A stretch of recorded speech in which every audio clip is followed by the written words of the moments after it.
Y a esta hora se encuentra ya con nosotros el abogado Mauro Andino. Él es catedrático universitario, experto en Derecho Constitucional. Abogado Andino, muy buenas noches. Gracias por acompañarnos, pues hemos vivido nuevamente unos días de terror. Veníamos viviendo ciertamente una tensa calma, una situación dentro de las cárceles del país que más pronto que tarde iba nuevamente a explotar. Es una bomba de tiempo. Tenemos una nueva masacre, 31 personas privadas de la libertad han sido asesinadas con una violencia que además se ha trasladado a las calles y dentro de los centros penitenciarios se retuvo a varios, a casi un centenar de agentes penitenciarios en distintas cárceles del país.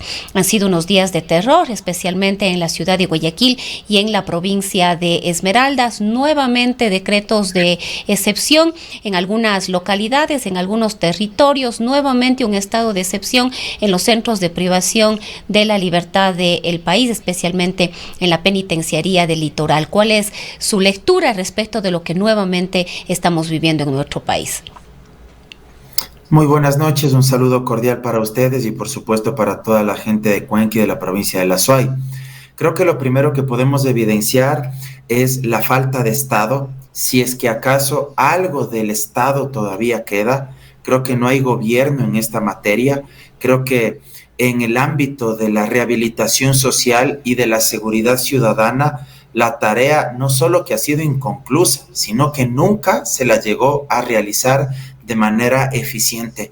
Y esta ausencia del Estado nos ha conducido a un abismo casi que inalcanzable en cualquier época de nuestra historia. Los indicadores así lo dicen. Al paso que vamos, terminaremos con aproximadamente 35 crímenes violentos por cada 100,000 habitantes. Y algunos estudios incluso proyectan cifras mayores. En el ámbito de muertos, cercenados, decapitados en las cárceles del país, solo durante el periodo de Guillermo Lasso me parece que ya bordeamos las 350 víctimas. Y eso de los datos oficiales, porque también hay que recordar que muchas víctimas que han muerto dentro de las cárceles del Ecuador no han sido reportadas formalmente por la SNAI, que es el órgano Estos aparentes suicidios o colectivos también que se dan dentro de los centros de privación de la libertad y que son investigados y que no son contabilizados como crímenes, como asesinatos. Efectivamente, y mire usted que de hecho uno podría corroborar que esta afirmación que hacemos de, entre comillas, suicidios, no suman a las cifras oficiales de víctimas dentro de las cárceles con las propias declaraciones del gobernador de Manabí, que es el representante del Ejecutivo del presidente de la República en esa provincia. Cito la fuente, el día de ayer le entrevistaban en el medio digital La Posta y él decía que el gobierno no puede actuar como niñera de los PPLs y que en muchas ocasiones esos mismos PPLs se suicidan porque sufren de problemas depresivos. O sea, digo, si es que el propio representante del Ejecutivo en Manabí, que es, dicho sea de paso, el territorio donde acabaron de asesinar a un alcalde y el cual todos lamentamos porque nos ha conmocionado, ¿qué podemos esperar, digamos, sobre las cifras oficiales? Y yo agregaría un segundo elemento respecto de las incapacidades estatales y la desinstitucionalización para enfrentar este problema, que me parece más preocupante todavía, y me refiero a la posibilidad ya cierta de que todos estos hechos sean con la anuencia y la complicidad de ciertos actores del propio aparato estatal. ¿A qué me refiero? Uno se pregunta por dónde entran las armas a las cárceles. ¿Quién las ingresa? Porque esas armas no entran o no caen del cielo, no entran caminando por sí solas, no tienen vida propia esas armas. Alguien las deja ingresar y evidentemente eso nos conduce a pensar que aquí hay un contubernio, que hay un sistema corroído por la corrupción y que está atravesado en la propia Policía Nacional, incluso en las propias Fuerzas Armadas y por supuesto también en el sistema de rehabilitación social, en quienes dirigen las cárceles del país, en quienes actúan o desarrollan trabajos como guías penitenciarios. Todo esto está coludido y está infectado, ya sea por la corrupción o por las amenazas que también promueven estas bandas del crimen organizado, y ante la falta de garantía y de protección de la vida por parte del Estado con relación a varios de los involucrados en este sistema, pues eso también provoca lo que hoy estamos viviendo. Abogado Andino, acabábamos de escuchar en este mismo medio de comunicación el testimonio de un agente penitenciario que, a propósito de lo ocurrido recientemente en la penitenciaría del Litoral, ha dado su testimonio, y él aseveraba que todo este aparataje de parte del Estado ecuatoriano al tomar supuestamente el control de los centros carcelarios no es más que un show, que para cualquier acción o hecho que se vaya a suscitar dentro de las cárceles, las autoridades y quienes están al frente de los centros penitenciarios, incluso para un pequeño traslado a un policlínico, tienen que ser autorizados por quienes están al frente de estas organizaciones delictivas dentro de las cárceles de el país. En definitiva, quienes controlan y quienes han tomado ya el poder prácticamente ya sin ninguna posibilidad son estas organizaciones. Nos preguntamos para qué han servido los estados de excepción. No conocemos cuáles han sido las inversiones en estos estados de excepción que ha hecho el gobierno nacional. No conocemos, nunca se ha informado sobre los resultados de estos estados de excepción, y lo más preocupante es que seguimos tomando las mismas medidas frente a hechos que se han venido suscitando y con acciones que prácticamente ya no han dado resultados. Es el caso de estos estados de excepción, que creo que ya hemos perdido la cuenta de cuántos son. Absolutamente, yo recojo varios elementos de su reflexión que además no son juicios de valor suyos ni míos, son hechos concretos. Estamos hablando este momento sobre hechos fácticos, sobre circunstancias reales, que son indiscutibles, incontrastables. No son puras especulaciones. Usted bien mencionaba, ¿cuántos estados de excepción se han decretado en las cárceles del país? ¿Para qué han servido? Y tristemente la respuesta es para absolutamente nada. Usted bien mencionaba cuándo se nos ha entregado cifras, porque vean, el país, no de ahora, sino históricamente, somos campeones para hacer algo, pero nunca para evaluar los efectos y los resultados del impacto de esa acción o de esa medida que se tomó, desde todo punto de vista. Pero ahora enfocados en los estados de excepción. ¿Cuándo se nos ha dicho, por ejemplo, cuáles han sido los resultados de tanto estado de excepción? ¿En cuánto se ha logrado reducir la tasa de muerte o de asesinatos dentro del sistema de rehabilitación social? ¿Para qué ha servido los estados de excepción en varias provincias del país para reducir la tasa de criminalidad y de homicidios en nuestros territorios?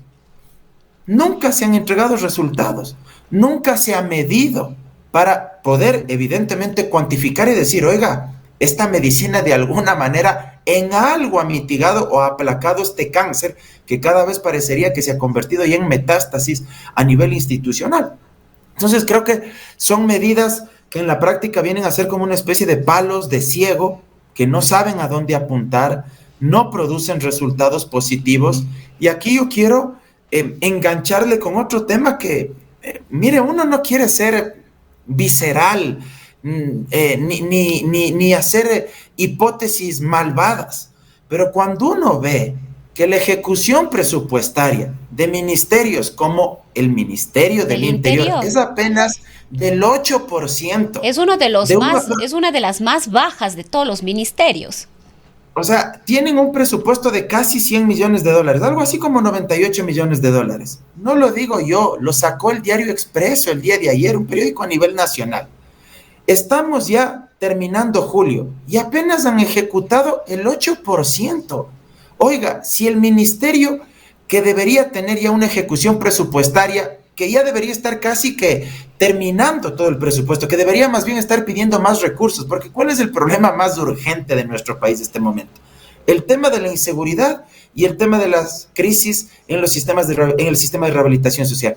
Si apenas tiene ejecutado el 8%, oiga, que no es de malo lo que voy a decir, pero uno ya empieza a hacerse un juicio de que esto es intencional, de que esto es premeditado. Por más que uno no quiera ser, repito, visceral, uno no quisiera ser contundente en sus expresiones, darles el margen para la duda, para que esto solo sea mera incapacidad, mera ineptitud. Pero cuando uno mira esos datos, En serio que a uno ya le cuesta creer que solo sea mera incapacidad. Y uno dice, bueno, aquí creo que hay alguna especie de contubernio y una alianza criminal para que unos grupos aniquilen a otros o para generar el caos.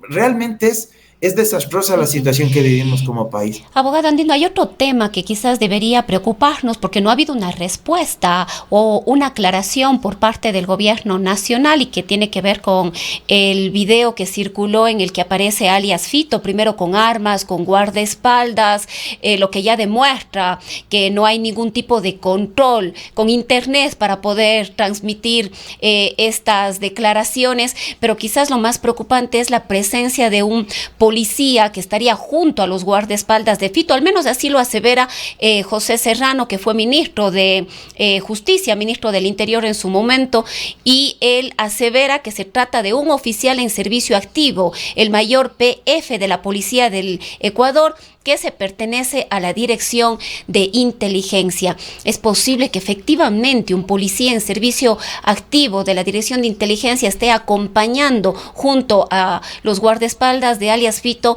en unas declaraciones de esta naturaleza. Mire, es lamentable que el propio gobierno se dé con la piedra en la boca. Todos fuimos testigos y observamos las fotografías grandilocuentes que se difundieron el día de ayer al más puro estilo de Bukele en El Salvador, con centenares de PPLs sometidos, si usted quiere, boca abajo, con el torso desnudo, para transmitir el mensaje a la opinión pública de que se había logrado recuperar el control de las cárceles. Eso fue, me parece que en horas de la mañana o hasta el mediodía.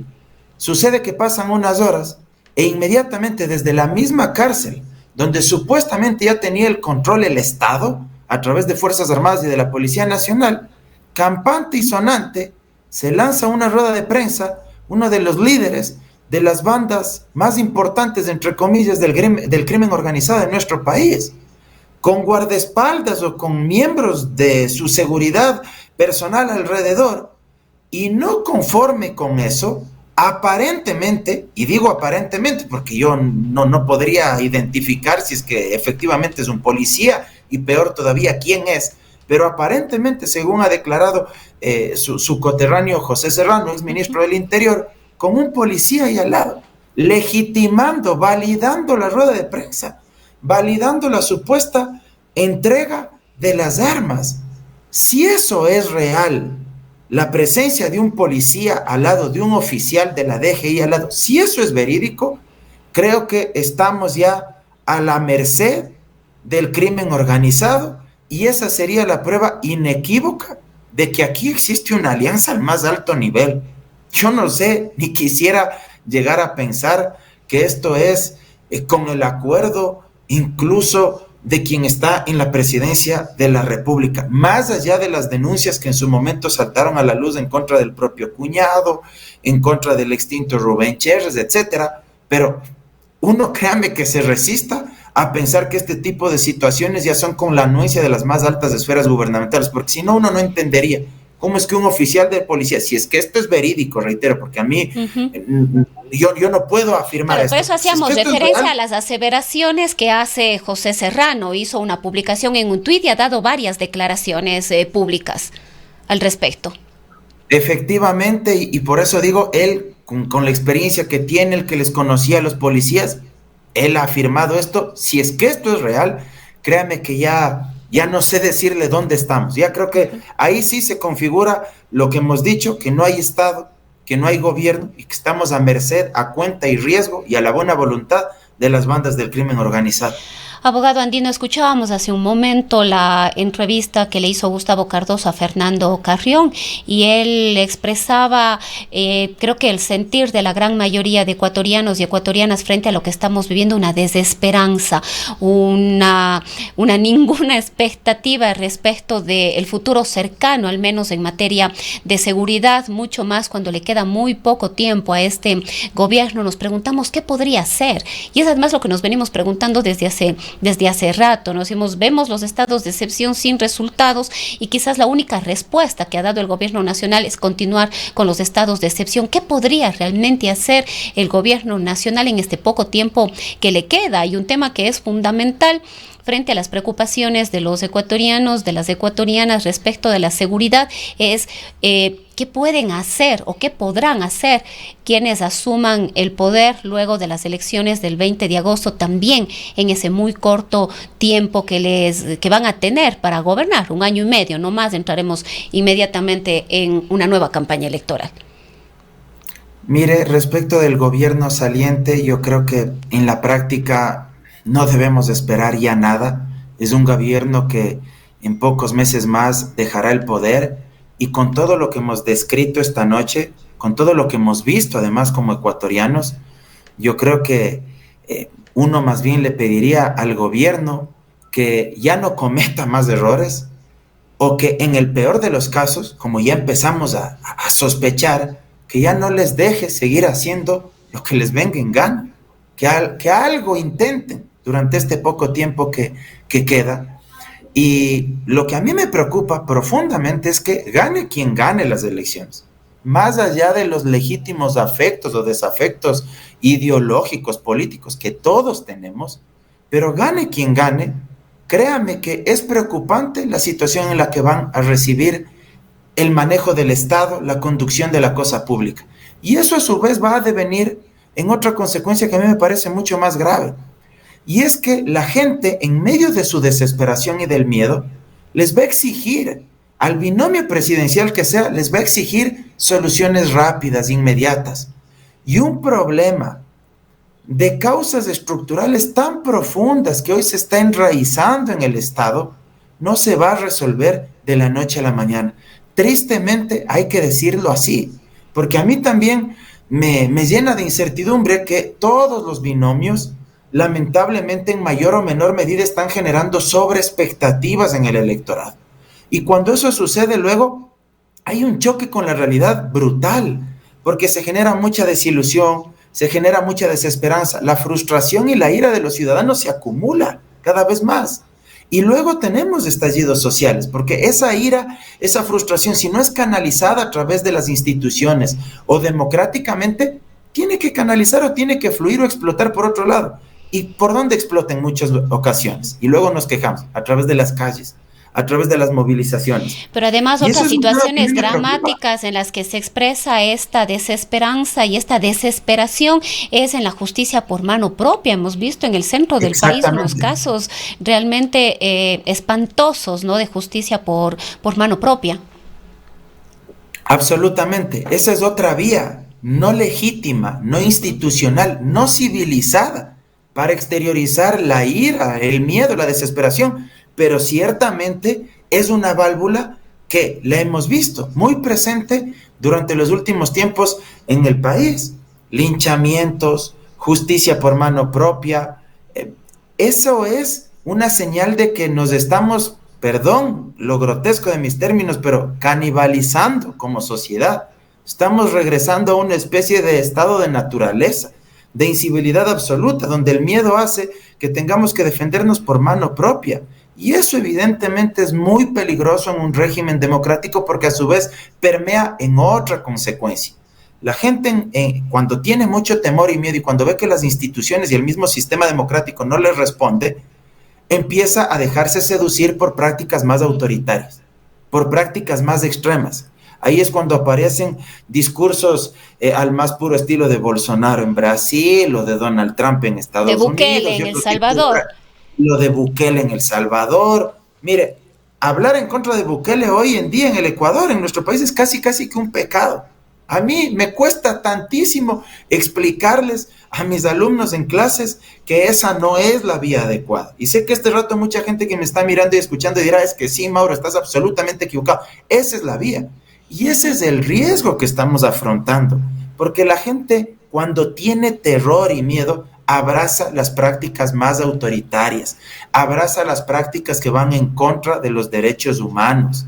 Y eso es gravísimo. Basta mirar los últimos resultados del Latinobarómetro, la encuesta que se hace a nivel de los países de la región.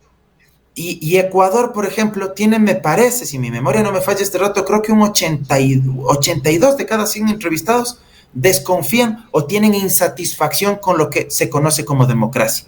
Eso es peligrosísimo.